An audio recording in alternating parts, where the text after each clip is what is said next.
Pësoni në fund dhe nuk arrini dot në Super League. Si sa i kënaqur nga skuadra sot, emocionet? Mendoj që ishim pothuajse të barabartë, me një përsi të lehtë kishte Tirana, por që mendoj që ndeshja kishte shumë ekuilibër. Ishte kush bënte më pak gabime edhe mund të përfitonte nga si rezultat flas.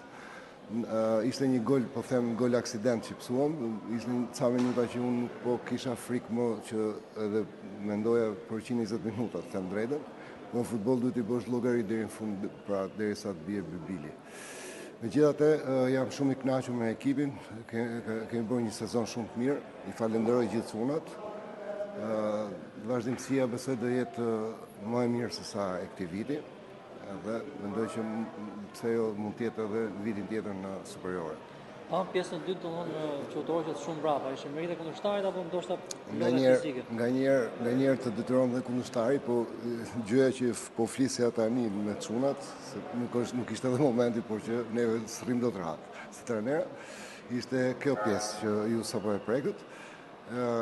Ndoshta edhe kjo pjesa e presionit, sepse luanin kundër Tiranës edhe donin të vazhdonte edhe mos psonin gol, edhe kjo të bën që të tërhiqesh, por mund të bëhet që të tërhiqesh edhe kundërshtari, sepse mund të ketë kualitete më të mira. Megjithatë, unë nuk është se pash kualitete më të mira në raport me lojtarët që unë drejtoj, por mendoja që në momente mund ta godisnim Tiranën. Patëm rastet tona, sidomos pjesën e parë, por që nuk u shfrytzuam. Në 3 raste futbolli janë shumë.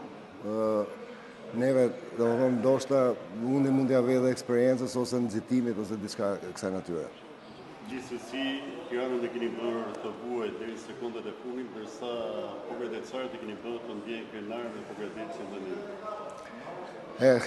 Kjo është si ngushëllim, por që mendoj që duhet bëjmë disa punë tjera akoma më të mira me këtë skuadër, që të jemi më kompetitiv si ekip, edhe ndoshta kur na vin të lloj shanses ti shfrytëzojmë ashtu si duhet.